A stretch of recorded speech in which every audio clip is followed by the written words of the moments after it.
الحمد للہ رب العالمین والصلاة والسلام علی سید الانبیاء والمرسلین وعلی آلہ واصحابہ اجمعین، اما بعد۔ اللہ تعالی کے فضل و کرم سے کل کی نشست میں جو باتیں بیان ہوئیں ان میں سے ایک بات کا تعلق خالصتاً حدیث کے موضوع سے تھا، اور اس کو سننے کے بعد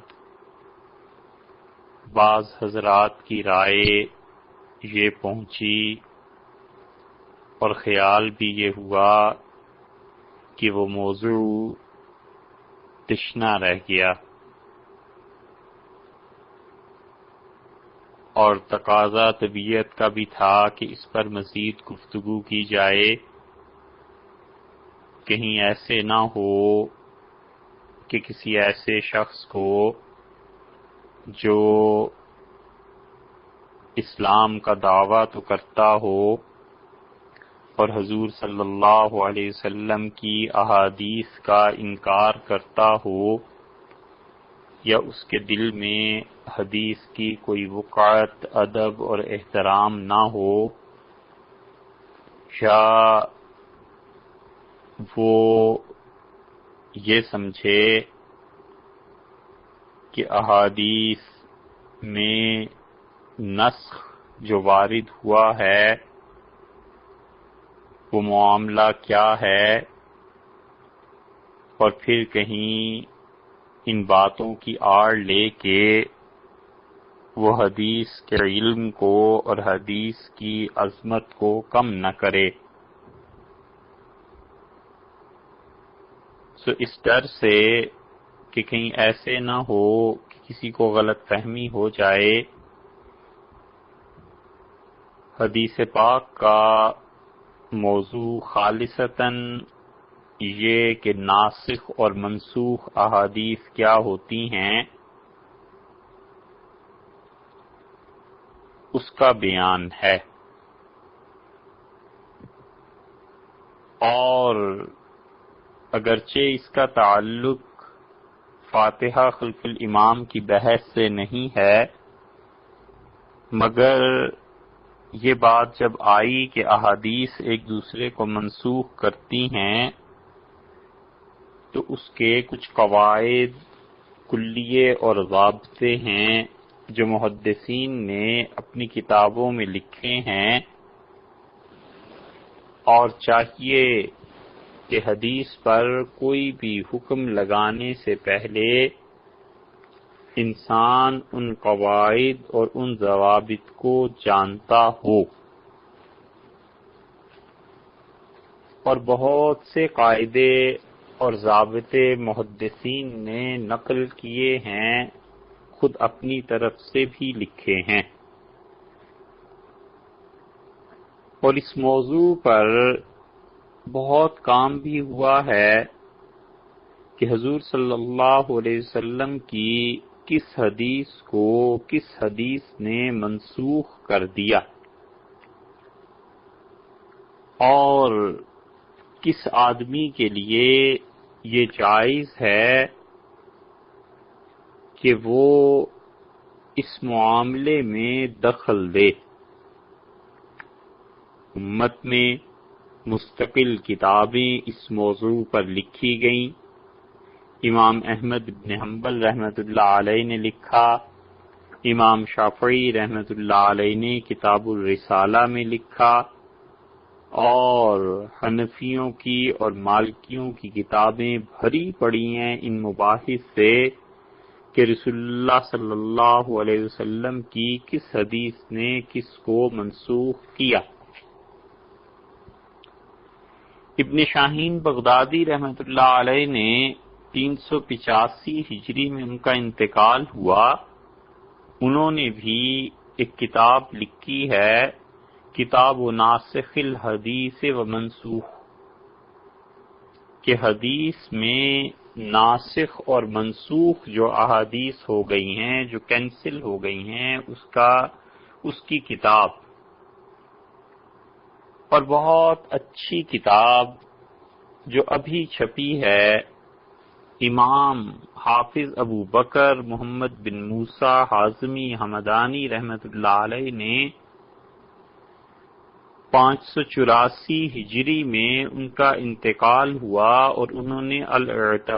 الاعتبار فی الناسخ والمنسوخ من الآثار کے نام سے ایک کتاب لکھی ہے، اور الاعتبار کا مقدمہ اور ساری کتاب پڑھے جانے کے قابل ہے۔ ان کی آراء سے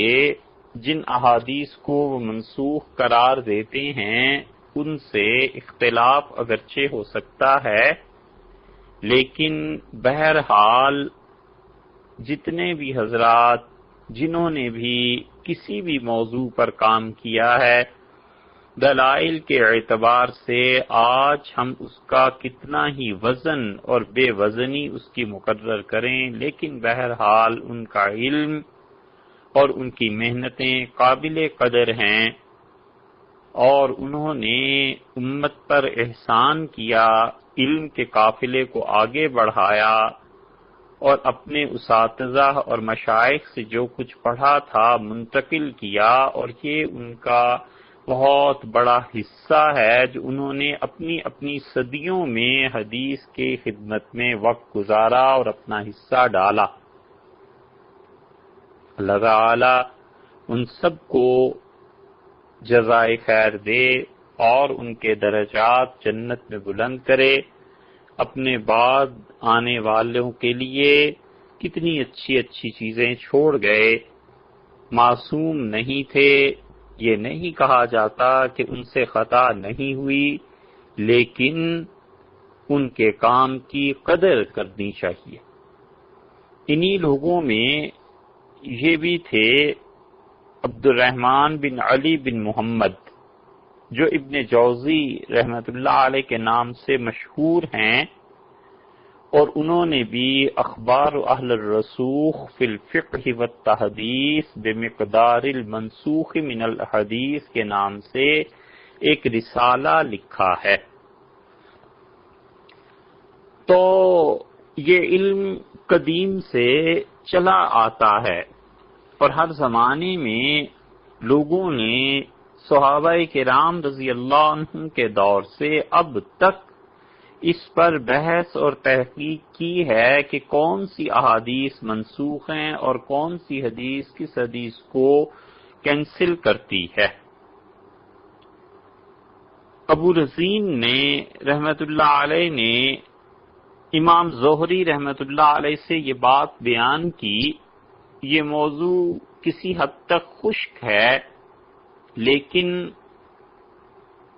گزشتہ نشست میں حدیث پہ چونکہ بات ہوئی تھی، اور بعض وہ اسباب بھی جو ابتدا میں بیان کیے، یہ سب اس کے متقاضی ہیں کہ اس موضوع کو بیان کیا جائے۔ زہری رحمت اللہ علیہ شہاب جو تابعین میں سے ہیں، اور انہوں نے 13 کے قریب صحابہ رضی اللہ عنہم کی زیارت کی ہے۔ ابو رزین کہتے ہیں کہ میں نے ان سے یہ سنا، اور انہوں نے فرمایا کہ فقہا اس بات میں تھک گئے اور عاجز آ گئے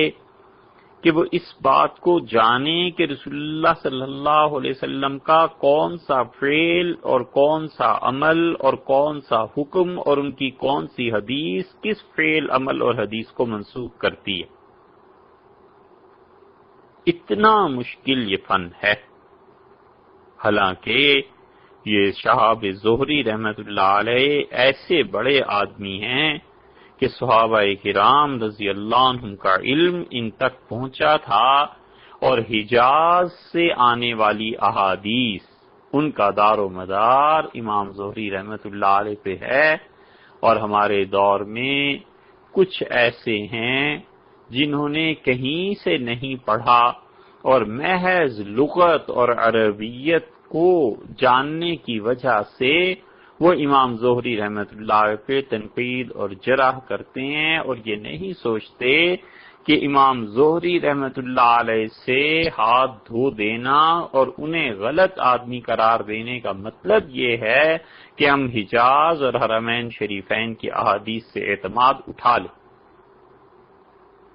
انہیں اتنی بھی خبر نہیں ہے کہ شام کی احادیث اور کوفہ اہل عراق کی احادیث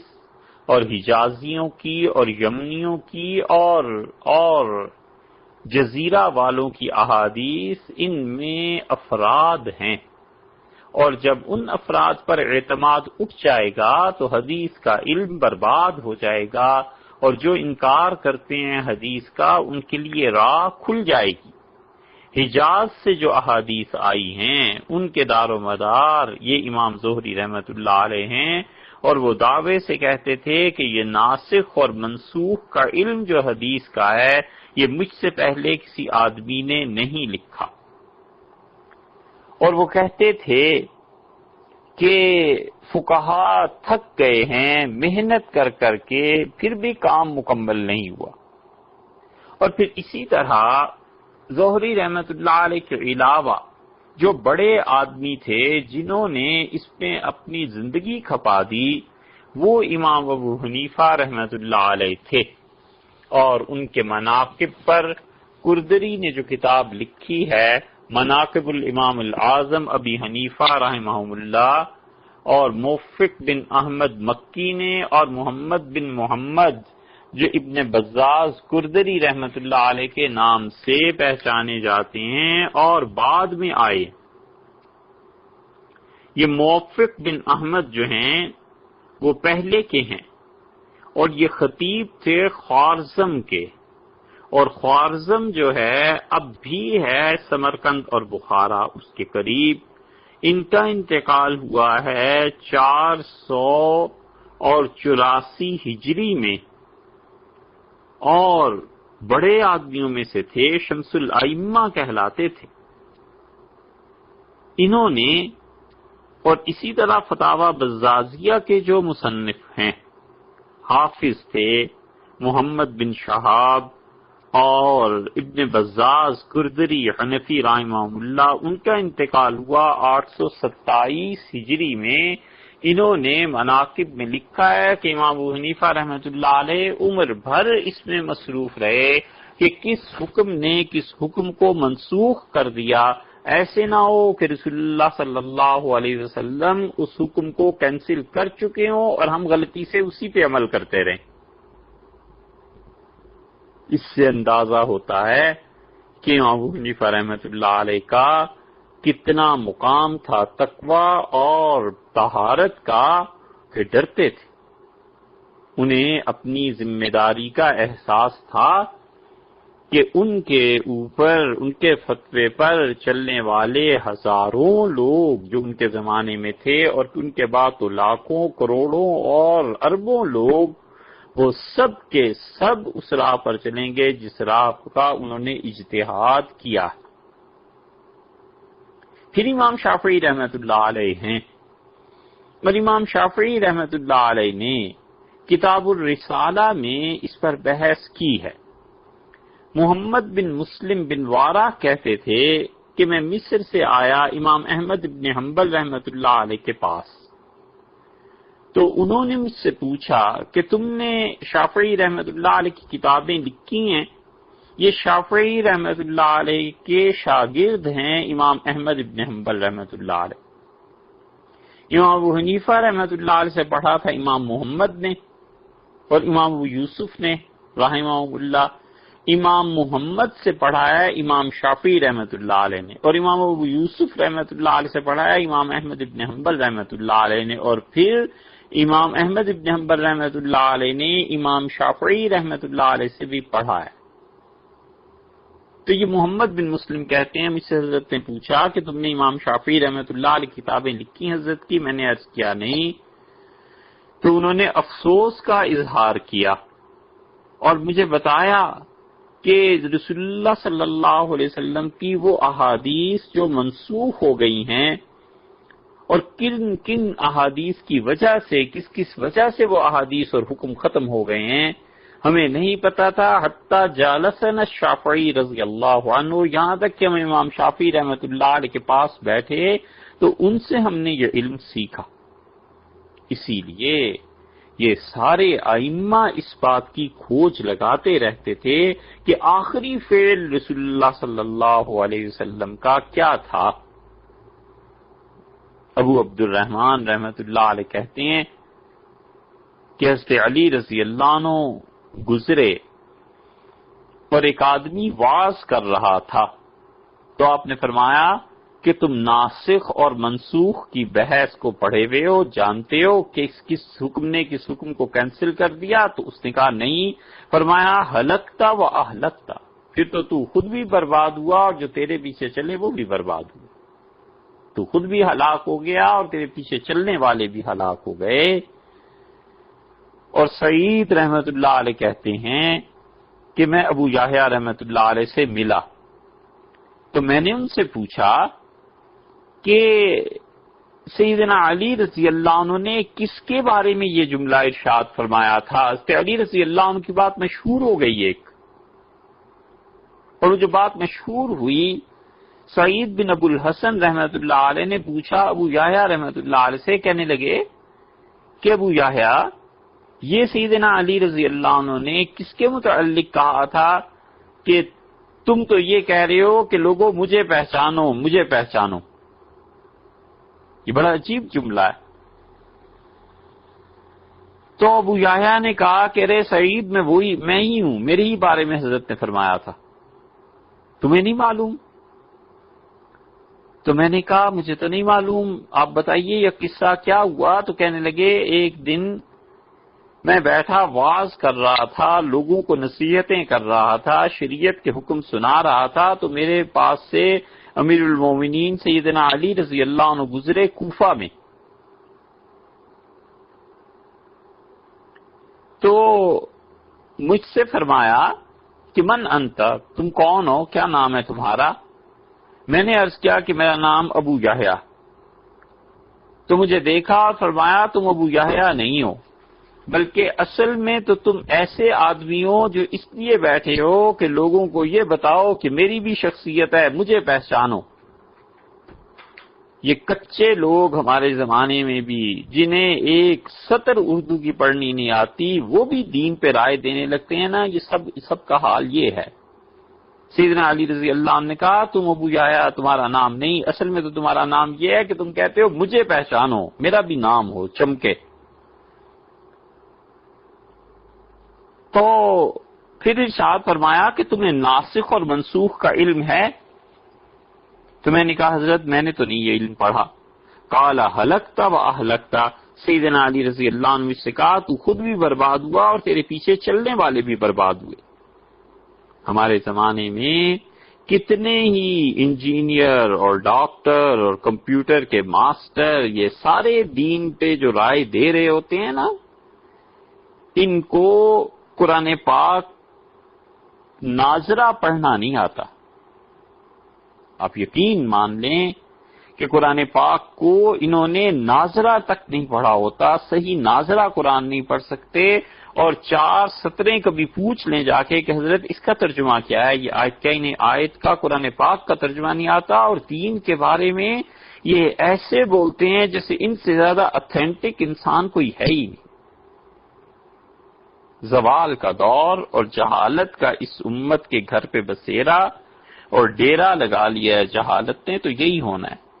سیدنا علی رضی اللہ عنہ نے کہا کہ ابو یحییٰ تو بھی برباد ہوا، تیرے پیچھے چلنے والے بھی برباد ہوئے۔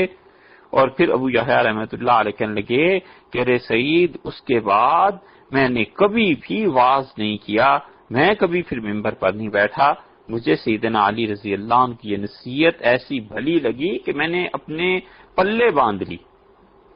کہ واقعی جب میں پڑھا لکھا نہیں ہوں تو مجھے کیا ضرورت ہے شریعت کے ایسے مسائل میں بولنے کی۔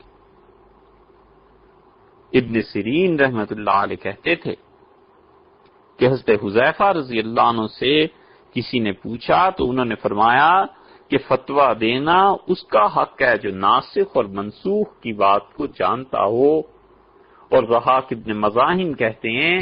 کہ میں عبداللہ ابن عباس رضی اللہ عنہما کے پاس سے گزرا، نہیں، عبداللہ ابن عباس رضی اللہ عنہما میرے پاس سے گزرے، وہ کہتے ہیں نہیں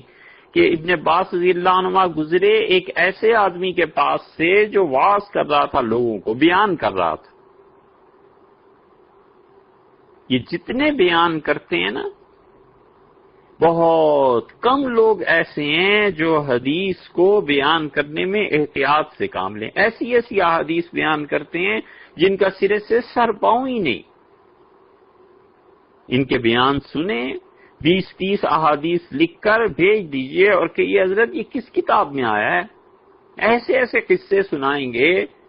کہ جس سے یہ لوگوں کو یقین ہو کہ اسلام ایسا مذہب ہے جس کا عقل سے کوئی تعلق نہیں۔ تو ابن عباس رضی اللہ عنہما گزرے ایک ایسے آدمی سے جو قصے بیان کر رہا تھا، تو حضرت ابن عباس رضی اللہ عنہما نے اپنے پاؤں سے اس کے جسم کو دبایا، غالباً اس کے پاؤں پہ پاؤں رکھا ہوگا یا جیسے بھی، اور ارشاد فرمایا کہ تمہیں پتہ ہے ناسخ اور منسوخ کی بحث کیا ہے؟ تو اس نے کہا حضرت مجھے تو نہیں معلوم۔ تو انہوں نے تعجب سے کہا کہ تمہیں نہیں معلوم کہ کون سا حکم کس حکم کو کینسل کرتا ہے؟ میں نے کہا نہیں۔ تو انہوں نے کہا ہلکتا و ہلکتا، تو بھی برباد ہوا اور تیرے پیچھے چلنے والے بھی برباد ہوئے۔ اتنی زیادہ چیزیں ہیں اس میں کہ کیا عرض کریں کہ رسول اللہ صلی اللہ علیہ وسلم کی کس حدیث پر ترجیح دی جائے گی، کون سی حدیث کس حدیث کو منسوخ کرتی ہے، اس کے اصول ہیں۔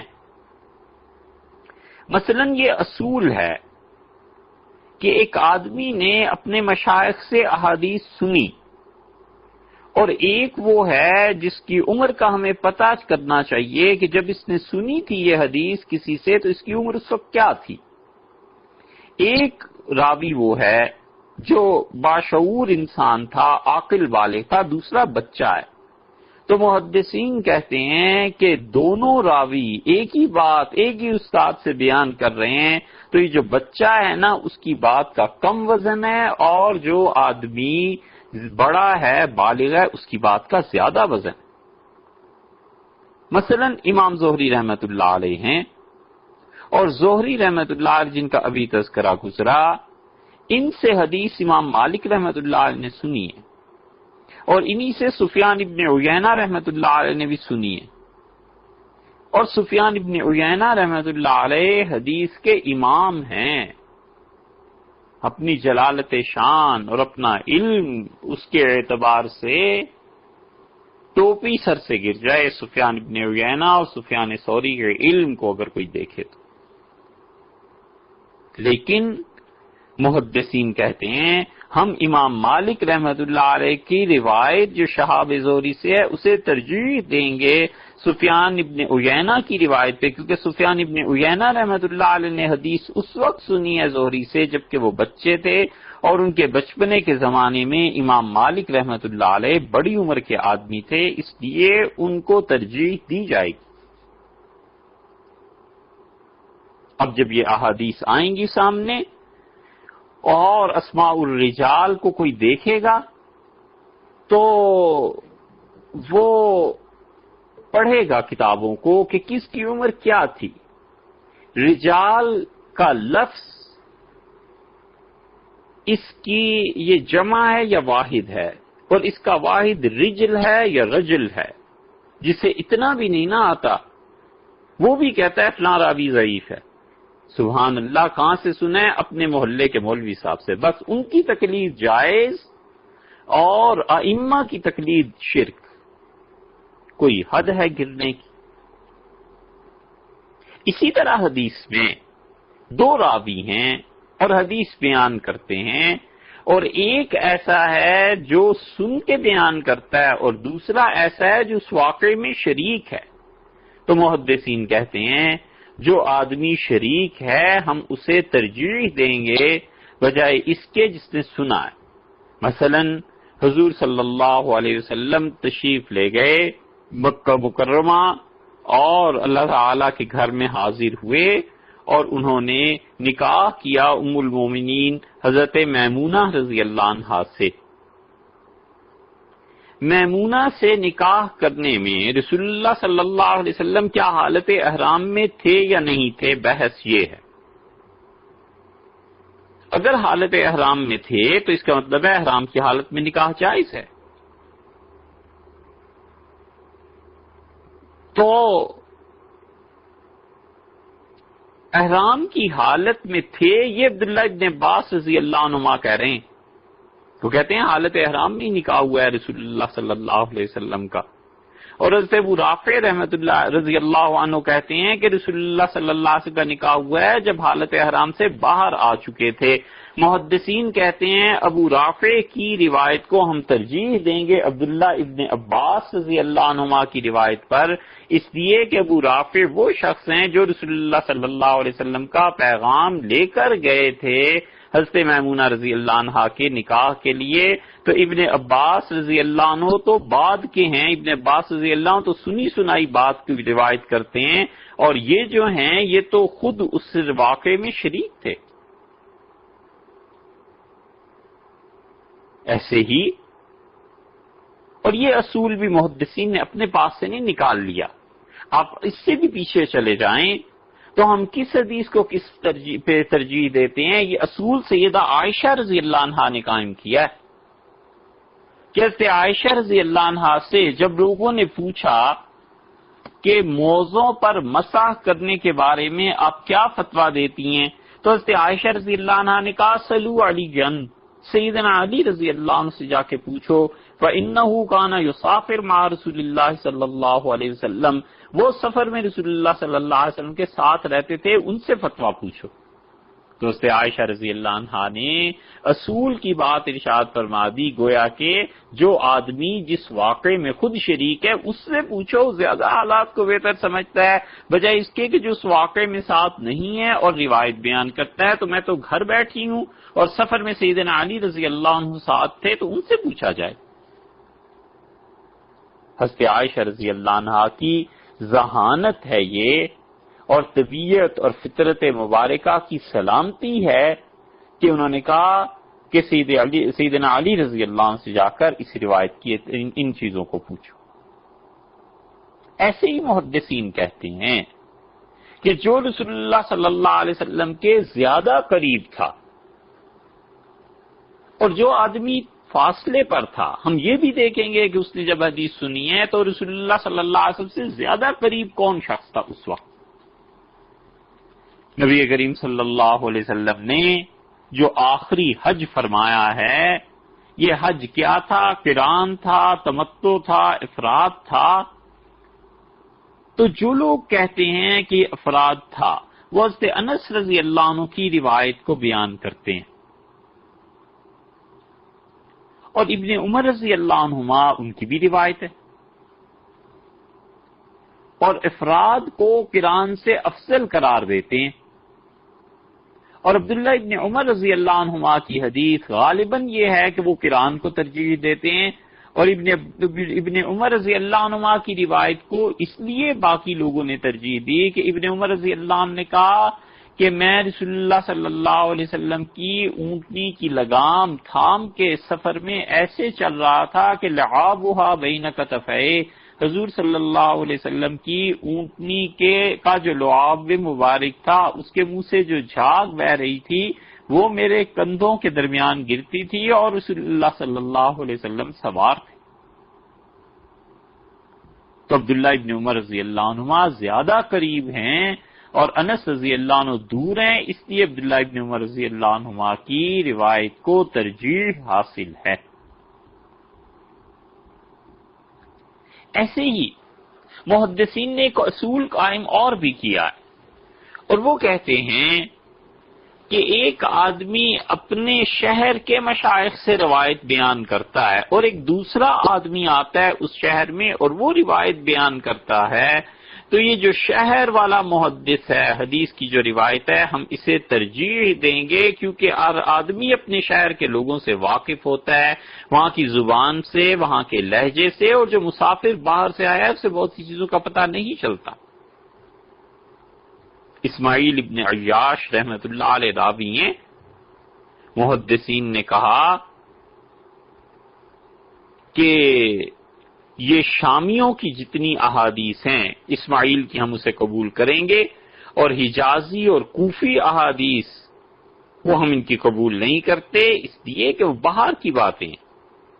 اور یہ اپنے گھر کی بات جو کہتے ہیں زیادہ قابل قبول ہے۔ یہ محدثین کا اصول ہے کہ کس روایت کو کس روایت پر ترجیح حاصل ہے، حتیٰ کہ وہ کہتے ہیں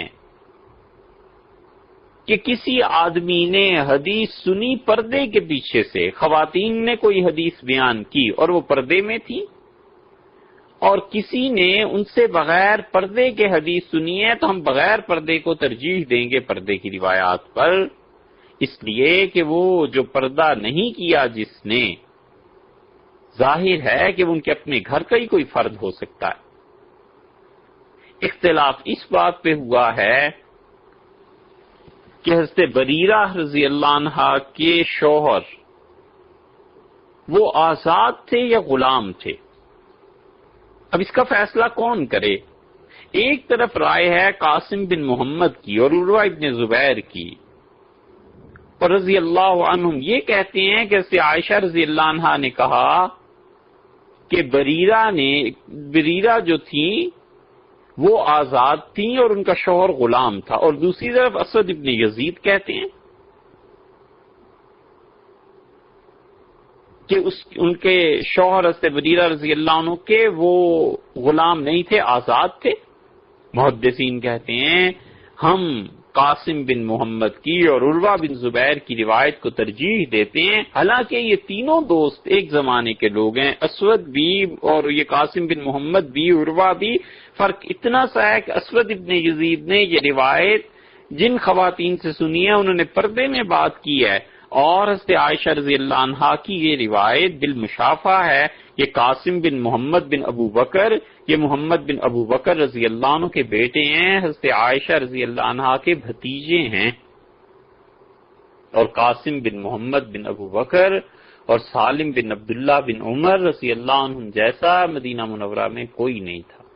عمر بن عبدالعزیز رحمۃ اللہ علیہ نے ان امویوں کی شرارتوں سے تنگ آ کر اسی لیے ایک دن انہیں ڈانٹا تھا اور کہا تھا کہ اگر تم اپنی حرکتوں سے باز نہ آئے تو یہ خلافت میں قاسم بن محمد کو جا کے دے دوں گا۔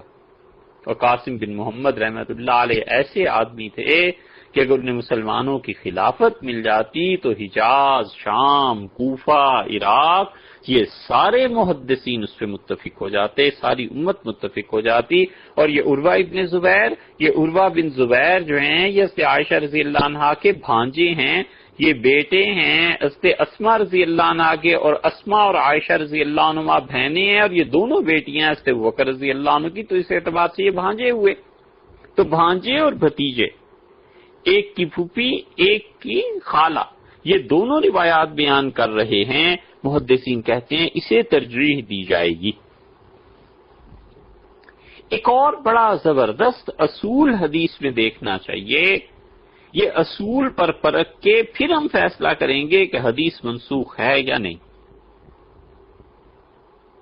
علی بن خشرم نے بڑی اچھی ایک بات لکھی ہے، اور یہ بات بہت کام کی انہوں نے کہی، اور یہ آتی ہے امام ابو حنیفہ رحمۃ اللہ علیہ اور اوزاعی رحمۃ اللہ علیہ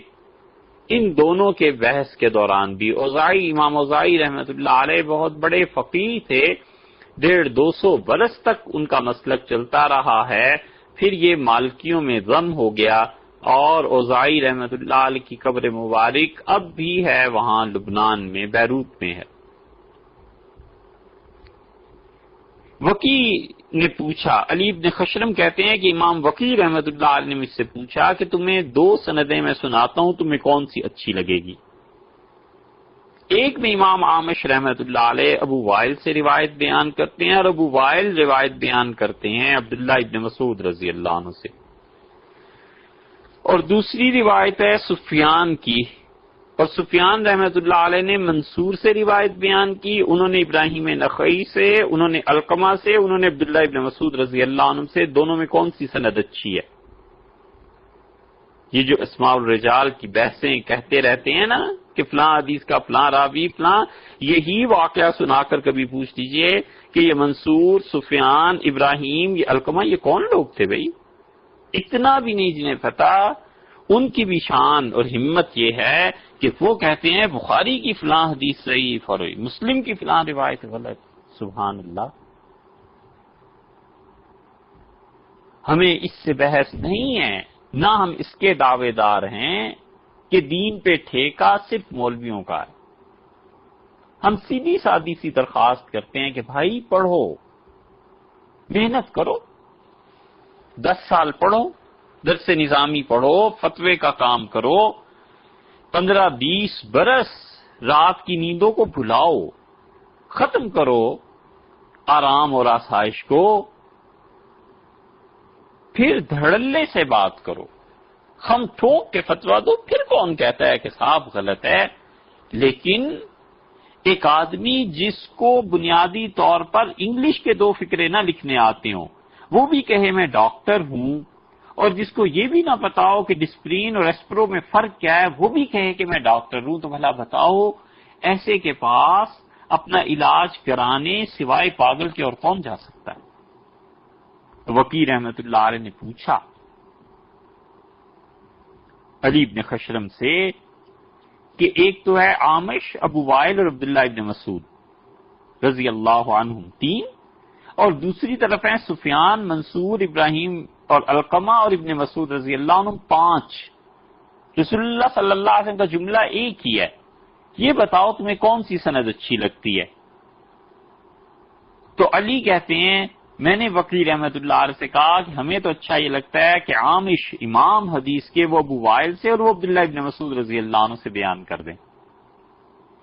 کیونکہ واسطے کم ہوئے نا، اور خبر میں واسطے جب کم ہوا کرتے ہیں تو اتنا ہی اعتماد بڑھ جاتا ہے۔ ایک بات ہے جو 5 واسطوں سے منتقل ہوئی ہے، ایک بات ہے جو 3 واسطوں سے منتقل ہوئی ہے، تو ظاہر ہے کہ 3 والوں کو ترجیح ملنی چاہیے۔ تو ہم نے کہا کہ عامش، ابو وائل اور عبداللہ ابن مسعود رضی اللہ عنہ ہمیں یہ سند اچھی لگتی ہے، اس سے کوئی حدیث ہمیں بتا دیں۔ انہوں نے کہا سبحان اللہ، عجیب بات کرتے ہو، یہ عامش رحمت اللہ علیہ شیخ ہیں حدیث کے، اور ابو وائل بھی شیخ ہیں، اور ابن مسعود رضی اللہ عنہ صحابی ہیں، اور تم نے دوسری طرف غور نہیں کیا؟ جو میں نے تمہیں دوسری سند بتائی ہے، سفیان ثوری رحمت اللہ علیہ فقیہ ہیں، ان سے اوپر منصور ہے وہ فقیہ ہے، پھر ابراہیم نخعی ہیں رحمت اللہ علیہ وہ فقیہ ہیں، پھر علقمہ رحمت اللہ علیہ وہ فقیہ ہیں۔ اور کیا خوبصورت جملہ انہوں نے کہا، انہوں نے کہا وہ حدیث جسے فقہا روایت کریں خیر من ان یتداولہ الشیوخ، وہ حدیث ان تمام روایات ان احادیث سے اچھی ہے جو حدیث کے مشائخ بیان کرتے ہیں، اس لیے کہ جو فقیہ ہے نا وہ بات سمجھتا ہے زیادہ، اور جو فقیہ نہیں ہے وہ بات کو اتنا نہیں سمجھتا۔ آپ سمجھ لیجئے جیسے ڈسپینسر کے ہاں آپ جاتے ہیں تو آپ کو دوائیاں بہت ملیں گی، لیکن اسے نہیں پتا کون سی دوائی کس کام کی ہے، اور ایک طرف ہے ڈاکٹر، تو ڈاکٹر سمجھتا ہے اس کے کمرے میں چلے جائیے تو شاید ایک سیرپ بھی آپ کو نہ نظر آئے، مگر ڈاکٹر زیادہ قابل وقعت ہے اس لیے کہ اس کا علم گہرا ہے۔ یہ ہے وہ بات جو انہوں نے کہی۔ انہوں نے کہا بچوں تم تو عامش اور ابو وائل کی روایت کو ترجیح دیتے ہو رحمہم اللہ، اور مجھ سے پوچھو تو اصل تو بات یہ ہے کہ سفیان ثوری رحمت اللہ علیہ فقیہ ہیں، منصور فقیہ ہیں، ان کے بعد دیکھو تو ابراہیم نخعی رحمت اللہ علیہ فقیہ ہیں، نخعی کے بعد علقمہ رحمت اللہ علیہ، یہ سب فقیہ ہیں، اور وہ حدیث جو فقہا کے واسطے سے آیا کرتی ہے عقل مند سمجھدار لوگوں کے واسطے سے، وہ مشائخ کی حدیث سے زیادہ اچھی ہوتی۔ ایک اور ترجیح کا سبب بن جاتا ہے کہ کون سی حدیث کس حدیث سے منسوخ ہوتی ہے، اور وہ یہ ہم دیکھتے ہیں کہ خلفائے راشدین نے کس حدیث پر عمل کیا۔ سیدنا ابو بکر اور عمر اور علی اور عثمان اور علی رضی اللہ عنہم کس نے ان احادیث پر، جس حدیث پر خلفاء عمل کرتے ہیں وہ زیادہ قابل ترجیح ہے، اگرچہ اس کے مقابلے میں دوسری حدیث پہ صحابہ رضی اللہ عنہم نے بھی عمل کیا ہو۔ مثلا یہ آ جائے گی کبھی بحث کہ جنازے کی تکبیرات کتنی ہیں،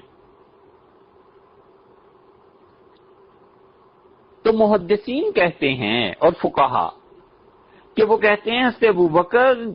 کا جنازہ جو تھا اس پہ حضرت عمر رضی اللہ عنہ نے 4 تکبیریں کہی تھیں، اور حضرت عمر رضی اللہ عنہ کا جنازہ جو پڑھا ہے ان کے بیٹے عبداللہ ابن عمر رضی اللہ عنہ نے پڑھایا نہیں، پڑھایا تو حضرت صہیب رضی اللہ عنہ نے تھا،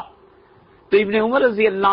عنہ نے بھی 4 تکبیریں کہی تھی۔ تو انہوں نے کہا جس حدیث پر خلفاء نے عمل کیا ہے ہمارے نزدیک زیادہ قابل قبول ہے، اسی لیے جنازے میں 4 ہی تکبیرات ہیں۔ حنفی اور حنبلی یہ سب، مالکی وغیرہ سب 4 تکبیرات کے قائل ہیں، کیونکہ ان روایات پہ خلفاء راشدین نے عمل کیا ہے رضی اللہ عنہ۔ اسلام نام ہے، حضور اقدس صلی اللہ علیہ وسلم کی نبوت جمع خلافت راشدہ، بس اگر کوئی یہ سمجھتا ہے کہ صرف اسلام نام ہے رسول اللہ صلی اللہ علیہ وسلم کی نبوت کا اور خلافت راشدہ اس کے ساتھ شامل نہیں ہے، تو ایسا شخص گمراہ ہے، ایسا شخص گمراہ خود بھی ہے اور جو اس کے پیچھے چلیں وہ بھی گمراہ۔ ہلکتا و اہلکتا، تو بھی برباد ہوا، تیرے پیچھے چلنے والے بھی برباد ہوئے۔ اسلام نام ہے اللہ کی توحید کا اور رسول اللہ صلی اللہ علیہ وسلم کی نبوت کا اور جمع خلافت راشدہ کا، اور بس اس خلافت راشدہ ہی کی بنیاد پر آگے اجتہادات ہیں ائمہ اربعہ کے رضی اللہ عنہ۔ ہمیں کیسے پتا چلے کہ کون سی حدیث قابل ترجیح ہے، کس حدیث کو ہم زیادہ ترجیح دے سکتے ہیں؟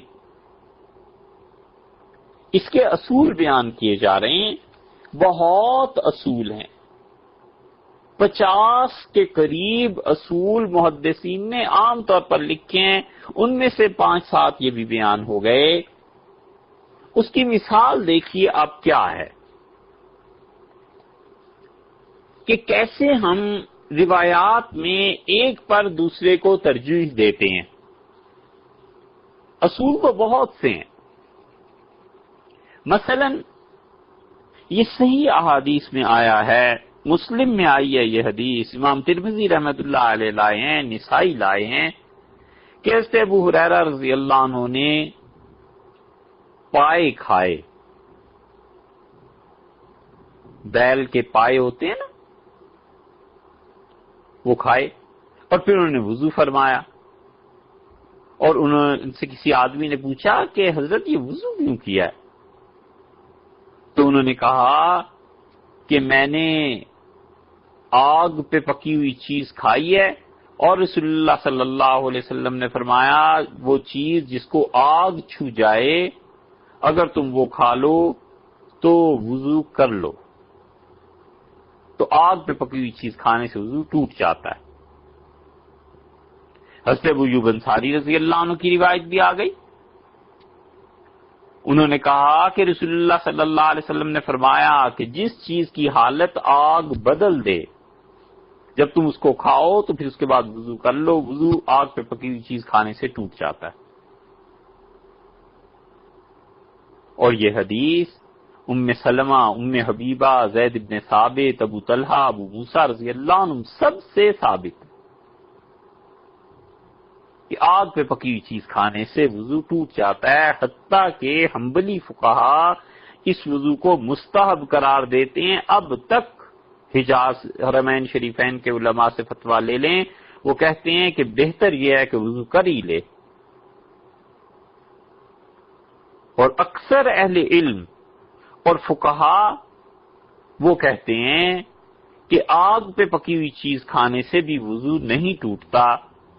اور رسول اللہ صلی اللہ علیہ وسلم کا آخری فعل یہی تھا، اور اس طرف ہیں حضرت ابوبکر اور حضرت عمر اور عثمان اور علی اور ابن مسعود اور ابن عباس اور عامر ابن ربیعہ اور ابو الدرداء اور جابر ابن عبداللہ رضی اللہ عنہ، اور یہ تابعین میں عبیدہ ہیں، سالم بن عبداللہ بن عمر ہیں، قاسم بن محمد ہیں، اہل مدینہ ہیں، تبع تابعین میں امام مالک ہیں، امام شافعی ہیں، یہ سارے حجاز والے اور کوفہ والے ابو حنیفہ رحمۃ اللہ علیہ یہ سب کے سب اس طرف ہیں کہ وہ کہتے ہیں وضو نہیں ٹوٹتا. فیصلہ کیسے ہو؟ دونوں طرف احادیث ہیں. تو پتہ چلا کہ مدینہ منورہ میں حضرت جابر بن عبداللہ رضی اللہ عنہما نے خود یہ کہہ دیا کہ رسول اللہ صلی اللہ علیہ وسلم سے دونوں باتیں تھیں. کان آخر الامرین، اور آخری فعل رسول اللہ صلی اللہ علیہ وسلم کا جو ہم تک پہنچا ہے وہ یہ ہے کہ جو آگ پہ پکی ہوئی چیز تھی اس کو آپ نے کھایا اور وضو نہیں فرمایا. اور عطا بن یسار نے کہا کہ عبداللہ ابن عباس رضی اللہ عنہ کہتے ہیں کہ رسول اللہ صلی اللہ علیہ وسلم نے دستی کا گوشت کھایا اور پھر آپ نے نماز پڑھائی اور آپ نے وضو نہیں فرمایا، اور اسی وجہ سے ہم یہ کہتے ہیں کہ ہمارے نزدیک وہ تمام احادیث رسول اللہ صلی اللہ علیہ وسلم کے اس فعل سے منسوخ ہو گئیں. کیسے منسوخ ہو گئیں؟ بڑی اچھی دلیل محدثین نے دی ہے. وہ کہتے ہیں تم دیکھتے نہیں ہو کہ یہ عبداللہ ابن عباس رضی اللہ عنہما جو ہیں یہ تو رسول اللہ صلی اللہ علیہ وسلم کے پاس اس وقت آئے ہیں جب مکہ فتح ہو چکا تھا، تو انہوں نے آخر دیکھا رسول اللہ صلی اللہ علیہ وسلم کو فتح مکہ کے بعد کے افعال کو دیکھا ہے. تو فتح مکہ کے بعد انہوں نے دیکھا ایک دن کہ رسول اللہ صلی اللہ علیہ وسلم نے بکری کا شانہ دستی کا گوشت کھایا ہے اور آپ نے نماز پڑھائی اور آپ نے وضو نہیں فرمایا. ہمارے نزدیک سب سے واضح دلیل یہی ہے، کیونکہ معلوم ہوا کہ جنہوں نے یہ روایت کی ہے انہوں نے پہلے زمانے کی روایت کیا، اور آخری فعل رسول اللہ صلی اللہ علیہ وسلم کا عبداللہ ابن عباس رضی اللہ عنہ یہ بتاتے ہیں. تو اس آخری فعل نے پہلے افعال کو منسوخ کر دیا ایک، اور دوسرے ہم نے دیکھا حضرت بکر، حضرت عمر، حضرت عثمان، علی ابن عباس، عامر ابن ربیعہ، ابی ابن کعب، ابو طلحہ رضی اللہ عنہم یہ سارے کے سارے کھانا کھاتے تھے، اٹھ کے نماز پڑھا دیتے تھے اور وضو نہیں کرتے تھے. تو معلوم ہوا کہ رسول اللہ صلی اللہ علیہ وسلم کا آخری امر یہ تھا.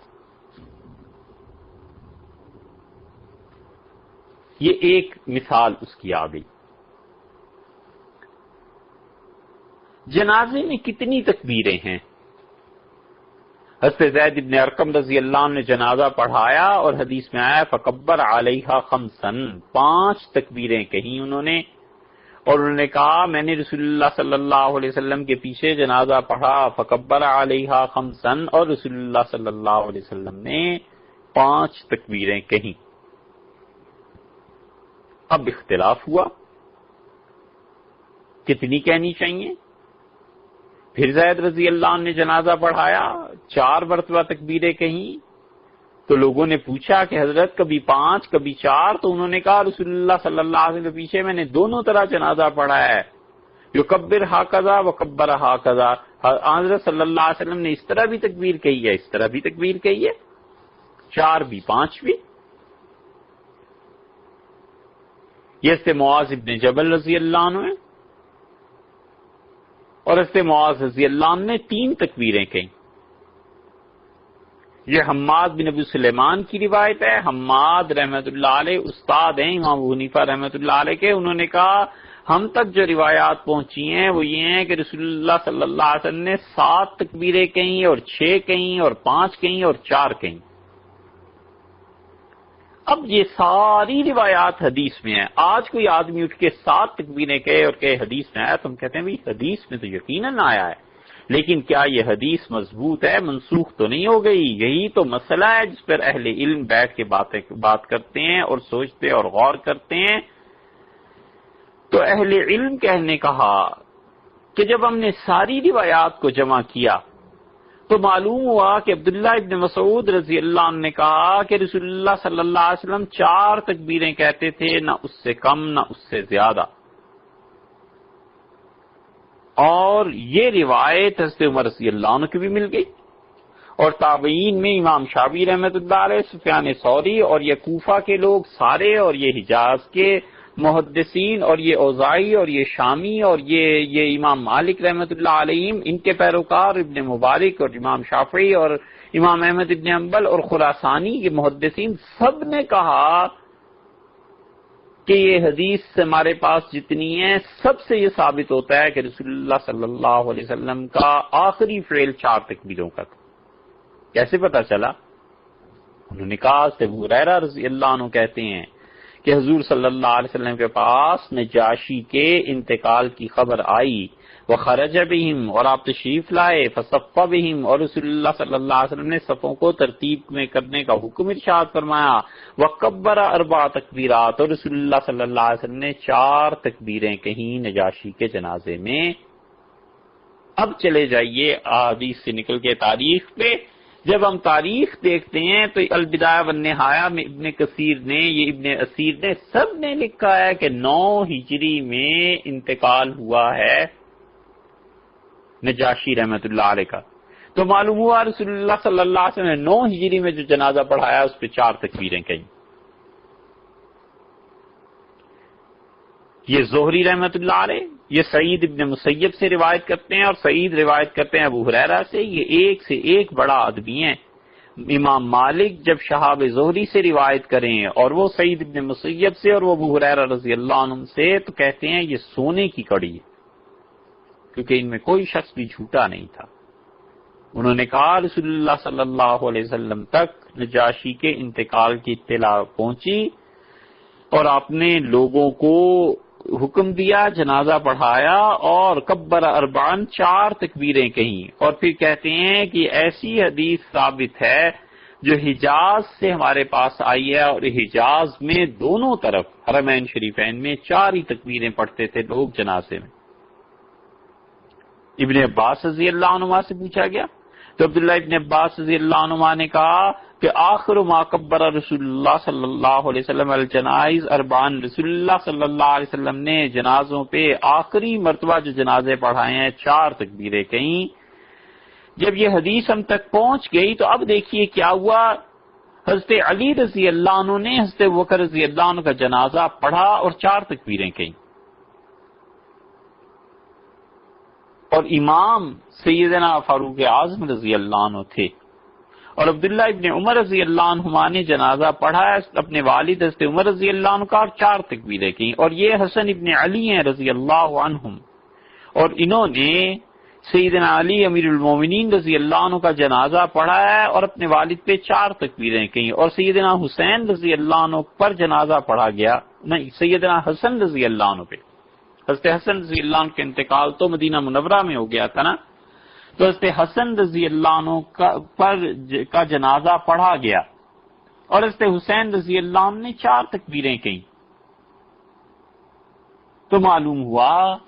کہ آخر پہ پہنچ کے جو چیز طے ہو گئی تھی وہ یہ تھی کہ جنازے میں 4 تکبیریں ہیں، اس سے زیادہ نہیں، اور یہ لوگ جنازے میں 4 ہی تکبیریں کہا کرتے تھے۔ باقی جتنی روایات تھی وہ ان احادیث نے منسوخ کر دی، اور خاص طور پہ خلفائے راشدین رضی اللہ عنہ کے عمل نے اور بھی اس چیز کو تقویت پہنچائی کہ یہ سب ایک دوسرے کے جنازے پر رضی اللہ عنہم 4 تکبیریں ہی کہتے رہے۔ ایک اور مثال اس کی آپ کو عرض کریں، دیکھو یہ صحیح حدیث میں آیا ہے، اور عبد الرزاق رحمت اللہ علیہ اپنی مصنف میں اس حدیث کو لائے ہیں، یہ بھی زہری رحمت اللہ علیہ کی روایت ہے کہ رسول اللہ صلی اللہ علیہ وسلم من ادرکہ الصبح، صبح اگر اس حال میں ہو جائے کہ کسی شخص پر، مرد و عورت پر کسی پہ غسل واجب تھا، فلا صوم لہ، تو اس دن کا روزہ اس کے لیے نہیں ہے، وہ روزہ نہیں رکھ سکتا۔ یہ حدیث میں آ گیا، سند بھی اس کی صحیح ہے، اور بہت محدثین نے اس کی روایت کی ہے کہ رسول اللہ صلی اللہ علیہ وسلم نے روزہ منع فرما دیا۔ یہ بات حضرت عائشہ رضی اللہ عنہا تک پہنچی، اور جب ام المومنین رضی اللہ عنہا سے جا کر لوگوں نے یہ ذکر کیا کہ لوگ یہ کہتے ہیں رسول اللہ صلی اللہ علیہ وسلم نے منع کر دیا ہے، تو انہوں نے فرمایا کہ حضور صلی اللہ علیہ وسلم تو خود صبح صادق ان پر اس حال میں ہوتی تھی کہ ان پہ غسل واجب ہوتا تھا، اور آپ اٹھتے تھے سحری کرنے کے بعد، یعنی آپ تشریف لے جاتے تھے غسل کے لیے اور نہاتے تھے، اس حال میں باہر تشریف لاتے تھے کہ پانی آپ کے جسم مبارک سے اس کے قطرے گر رہے ہوتے تھے، اور رسول اللہ صلی اللہ علیہ وسلم اس دن روزہ ہی رکھتے تھے، روزہ تو نہیں چھوڑتے تھے۔ دیکھا آپ نے؟ اس پہ ابن جوزی رحمۃ اللہ علیہ نے کہا ھذا قد کان فی اول الاسلام ثم نسخ، یہ اسلام کے آغاز میں حکم تھا رسول اللہ صلی اللہ علیہ وسلم کا، پھر یہ حکم منسوخ ہو گیا۔ کس طرح منسوخ ہوا؟ سے عائشہ رضی اللہ عنہا کی روایت سے منسوخ ہو گیا۔ اس لیے پوری امت میں کوئی بھی اس بات کا قائل نہیں ہے کہ صبح صادق اگر کسی پر اس حال میں ہو جائے کہ اس نے غسل کرنا ہو تو وہ روزہ نہ رکھے، کوئی بھی اس پہ فتویٰ نہیں دیتا۔ سب کہتے ہیں وہ حدیث منسوخ ہو گئی، وہ رسول اللہ صلی اللہ علیہ وسلم کے ابتدائی دور کا حکم تھا، بعد میں ختم ہو گئی۔ یہ حضرت ابو سعید رضی اللہ عنہ ہیں، عبداللہ ابن عمر رضی اللہ عنہما ہیں، اور ابن عمر رضی اللہ عنہما کی یہ حدیث بخاری میں آئی ہے۔ انہوں نے کہا رسول اللہ صلی اللہ علیہ وسلم نے حکم ہمیں فرمایا کہ قربانی جب کرو بڑی عید پہ تو 3 دن تک بس گوشت رکھنا جائز ہے، 3 دن کے بعد اس گوشت کا کھانا رکھنا جائز نہیں ہے۔ اور ابو سعید رضی اللہ عنہ نے کہا، یہ بھی نسائی کی روایت اور مسلم کی ہے کہ رسول اللہ صلی اللہ علیہ وسلم ہمیں منع کرتے تھے کہ ہم 3 دن سے زیادہ اس گوشت کو، قربانی کے گوشت کو رکھیں۔ یہ احادیث ہیں، یہ رسول اللہ صلی اللہ علیہ وسلم کا وہ دور تھا جس دور میں بہت کم مسلمان قربانی کرنے پر قدرت رکھتے تھے، تو نبی کریم صلی اللہ علیہ وسلم نے منع فرما دیا کہ دیکھو قربانی کا گوشت ایسے نہیں رکھنا،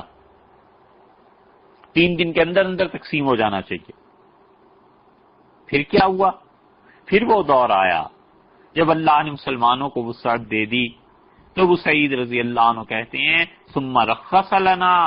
پھر رسول اللہ صلی اللہ علیہ وسلم نے ہمیں اجازت دے دی کہ ناکلا، ہم 3 دن بعد بھی کھا سکتے ہیں اور اس گوشت کا ذخیرہ بھی کر سکتے ہیں، خشک کر کے مثلاً گوشت کو رکھ لیا جائے۔ آج کل جیسے ریفریجریٹر وغیرہ میں رکھ لیتے ہیں، تو یہ سب چیزیں جائز ہو گئی۔ رسول اللہ صلی اللہ علیہ وسلم کے پہلے حکم کو دوسرے حکم نے خود ہی منسوخ کر دیا۔ نبی کریم صلی اللہ علیہ وسلم نے فرمایا کہ میں تمہیں منع کرتا ہوں کہ کدو کا جو برتن بنتا ہے اس کو اپنے گھر میں نہ رکھنا۔ نہا عن الدبا والمزفت، شراب پینے کے برتن، شراب پینے کی جن قوموں کو عادت تھی اور اب بھی ہے، خاص قسم کی برتن ہوتے ہیں، خاص قسم کے ظروف، خاص قسم کی بوتلیں ہوتی ہیں جن میں شراب پیک کی جاتی ہے۔ تو عربوں میں بھی تھا، یہ کیا کرتے تھے، کدو کو خشک کر لیتے تھے، اس پہ پھر رنگ کر لیتے تھے، نقش و نگار بناتے، بہت خوبصورت پیالے بن جاتے تھے۔ جب شراب حرام ہوئی تو رسول اللہ صلی اللہ علیہ وسلم نے ان برتنوں کو بھی باہر پھینک دو، منع فرما دیا۔ اور پھر جب مسلمانوں کے دلوں میں شراب کی نفرت بیٹھ گئی، پہلے تو ڈر تھا نا کہ گھر میں برتن پڑے ہوئے ہیں تو دیکھ کے تو شراب یاد آئے گی، تو رسول اللہ صلی اللہ علیہ وسلم ان برتنوں کو نکالو گھروں سے تاکہ یاد ہی نہ آئے۔ جب اچھی طرح یہ جذبہ دل میں جم گیا شراب کے خلاف اور نفرت کا، تو رسول اللہ صلی اللہ علیہ وسلم کنت نہیتکم عن الاوعیہ، میں نے تمہیں منع کر دیا تھا کہ وہ برتن گھروں میں نہ رکھنا، اور اب میں کہتا ہوں فشربو، یہ برتن فشربو فی کل وعاء، ہر ایک برتن کی میں تمہیں اجازت دیتا ہوں گھر میں رکھنے کی، لیکن دیکھو کسی برتن میں بھی نشہ آور چیز نہ پینا۔ عام ہو گیا نا حکم، پہلے منع فرما دیا تھا، اب رسول اللہ صلی اللہ علیہ وسلم نے بتلایا کہ دیکھو وہ جو میں نے منع کیا تھا اس کی کوئی خاص حکمت تھی، آج کے بعد تم سب کو اجازت ہے جو مرضی گھر میں برتن رکھ لو۔ اب اس وقت جب منع کیا تھا ان برتنوں کا رکھنا حرام، ان کا خریدنا حرام ہو گیا تھا، رسول اللہ صلی اللہ علیہ وسلم نے اجازت دے دی، اب خریدنا بھی جائز، رکھنا بھی جائز ہو گیا۔ اس طرح یہ احادیث ایک حدیث دوسری حدیث کو منسوخ کرتی ہے، اور بڑا ٹھوس علم ہے حدیث کا، جب تک آدمی کو یہ ساری چیزیں نہ معلوم ہو بھائی حدیث میں دخل نہ دے۔ ایسے نہ ہو کہ رسول اللہ صلی اللہ علیہ وسلم نے کسی چیز سے منع کیا ہے اور یہ لوگوں کو بتاتا پھرے کہ کرو، اور کسی چیز کا حکم دیا ہے اور یہ لوگوں کو بتاتا پھرے کہ نہ کرو۔ ٹھوس علم چاہیے، عمر چاہیے، پوری صلاحیتیں کھپانے کے لیے یہ میدان ہے، آگے بڑھ کے کام کرنے والوں کے لیے، پھر جا کر کہیں یہ راہیں کھلتی ہیں۔ اگر علم کے 100 حصے کر دیے جائیں تو علم اپنا ایک حصہ کسی شخص کو نہیں دیتا جب تک کہ آدمی اپنے جسم کے 99 حصے اس کے سپرد نہ کر دے۔ السلام علیکم ورحمۃ اللہ وبرکاتہ۔ یہ تو ٹائم ہی ختم ہو گیا ہے نا، پورا ہو گیا۔